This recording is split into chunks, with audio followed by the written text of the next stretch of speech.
எனக்கு அருமையான தேவனுடைய ஜனங்களே, ஆண்டவராக இயேசு கிறிஸ்துவின் நாமத்தினாலே இந்த காலை பொழுதிலே உங்களை நாங்கள் வாழ்த்துகிறோம். ஒவ்வொரு நாளும் இந்த ஆறுதல் வார்த்தையை கேட்கிற உங்களை யாவரையும் ஆண்டவர் தாமே ஆசீர்வதிக்கும்படி நாங்கள் எங்கள் ஜெபங்களிலே உங்களுக்காக நாங்கள் தொடர்ந்து ஜெபித்துக் கொண்டிருக்கிறோம். கர்த்தர் நிச்சயமாகவே உங்களை ஆசீர்வதிப்பார். இந்த நாள் தியானத்துக்காக மத்தேயு 14வது அதிகாரம் 18வது வசனத்தை நாம் வாசிப்போம். அவைகளை என்னிடத்தில் கொண்டு வாருங்கள் என்றார். இயேசுவானவர் உலகத்தில் வாழ்ந்த நாட்களிலே அவர் செய்த ஒரு மகத்தான அற்புதங்களில் ஒன்றுதான் நாம் வாசித்த இந்த பகுதி. இயேசுவானவர் ஒரு நாள் வனாந்திரமான ஒரு இடத்திலே அநேகருக்காக ஜெபித்து பிசாசுகளை துரத்தி அற்புதங்களை செய்து அவர்களை அனுப்பி கொண்டிருந்த சமயத்தில் அங்கு பொழுது போகிறது. சீஷர்கள் ஆண்டவரிடத்தில் வந்து, ஆண்டவரே, இவர்களை அனுப்பிவிடும், இவர்களை போஷிப்பதற்கு வேண்டிய ஆகாரம் நம்மிடத்தில் இல்லை என்று சொல்லி இயேசுவானவரை நோக்கி சீஷர்கள் முறையிடுகிறார்கள். அப்பொழுதுதான் இயேசுவானவர், நீங்களே இவர்களுக்கு ஆகாரம் கொடுங்கள் என்று சொல்லி, உங்களிடத்தில் என்ன இருக்கிறதோ அதை என்னிடத்தில் கொண்டு வாருங்கள் என்று சொல்லி சொல்லுகிறார். இங்கு பாருங்கள், இந்த இடத்துல அநேகரை போஷிப்பதற்கான நிர்வாகம் இவர்களிடத்தில் இல்லை, உணவு இவர்களிடத்தில் இல்லை. இப்படிப்பட்ட ஒரு பிரச்சனையான ஒரு சூழ்நிலை. சீஷர்கள் இந்த பிரச்சனையை சமாளிப்பதற்கான வழிகளை அவர்கள் தேடிக்கொண்டிருக்கிறார்கள். இயேசுவானவர் சொல்லுகிறார், உங்கள் பிரச்சனை எதுவாக இருந்தாலும் என்னிடத்தில் அதை கொண்டு வாருங்கள்.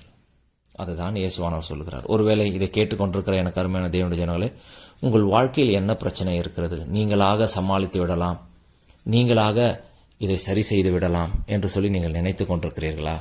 உங்களால் ஒன்றும் செய்ய முடியாது. அதனால்தான் இயேசுவானவர் சொல்லுகிறார், இந்த பிரச்சனையை என்னிடத்தில் கொண்டு வாருங்கள், நான் உங்களுக்காக அற்புதங்களை செய்கிறேன் என்று ஆண்டவர் சொல்லுகிறார். ஆனால் அநேக சமயத்தில் நாம் முட்டி மோதி நம்முடைய திறமையினால, நம்முடைய ஞானத்தினால, நமக்கு தெரிந்த சாதுரியமான மனிதர்கள் மூலமாக எப்படியோ இதை சாதித்து விட வேண்டும், செய்து முடித்து விட வேண்டும் என்று நாம் நினைக்கிறோம். ஆனால் வசனம் சொல்லுகிறது, அவரிடத்தில் கொண்டு வராமல் நம்மளால் ஒன்றும் செய்ய முடியாது. அதனால்தான் இயேசுவானவர் சொல்கிறார், என்னை அல்லாமல் உங்களால் ஒன்றும் செய்யக்கூடாது, செய்ய முடியாது. நீங்கள் கவலைப்படுகிறதுனால் எதை செய்ய முடியும் என்று சொல்லி ஆண்டவர் அநேக இடத்துல தம்முடைய பிள்ளைகளை பார்த்து கேட்கிறார். இந்த நாளிலும் ஆண்டவர் அதை பார்த்து தான் உங்களிடத்தில் சொல்லுகிறார், உங்களால் ஒன்றும் செய்ய முடியாது, உங்கள் பிரச்சனைகளை என்னிடத்தில் கொண்டு வாருங்கள், உங்கள் கவலைகளை என்னிடத்தில் கொண்டு வாருங்கள், உங்கள் பாரங்களை என்னிடத்தில் கொண்டு வாருங்கள் என்று சொல்லி. சங்கீதக்காரன் அவன் தன்னுடைய சங்கீதத்தில் சொல்கிறான், கர்த்தர் மேல் பாரத்தை வைத்து விடு, அவர் உன்னை ஆதரிப்பார். நீதிமான் ஒருபோதும் தள்ளாட விட மாட்டார். உங்களை அவர் ஒருபோதும் தள்ளாட விட மாட்டார். உங்கள் பிரச்சனைகளை அவரிடத்தில் கொண்டு வாருங்கள். அநேக சமயத்தில் அவரிடத்தில் கொண்டு வருவதற்கு நாம் தயங்குகிறோம், நாம் கொண்டு வராமல் இருக்கிறோம், நாம சரி செய்ய முயற்சிக்கிறோம். அவரிடத்தில் கொண்டு வாருங்கள், அவர் உங்களை ஆதரிப்பார். பேதுரு சொல்லும்போது சொல்லுகிறார், அவர் உங்களை விசாரிக்கிறவர் ஆனபடியினால் உங்கள் கவலைகள் எல்லாம் அவர் மீது வைத்து விடுங்கள். அவர் உங்களை விசாரிக்க அவர் தயாராக இருக்கிறார். நம்முடைய கவலைகள் எல்லாம் கொண்டு வந்து அவர் மீது வைத்து விட வேண்டும். நம்முடைய கண்ணீரெல்லாம் அவருடைய சமூகத்தில் கொண்டு வந்து வைத்து விட வேண்டும். அவர் எல்லாவற்றையும் பார்த்துக் கொள்வார். எனக்கு அருமையான தேவனுடைய ஜனங்களே, இந்த நாளில் உங்கள் பிரச்சனைகளை நீங்களே ஹேண்டில் பண்ணி கொண்டிருக்கிறீர்களா?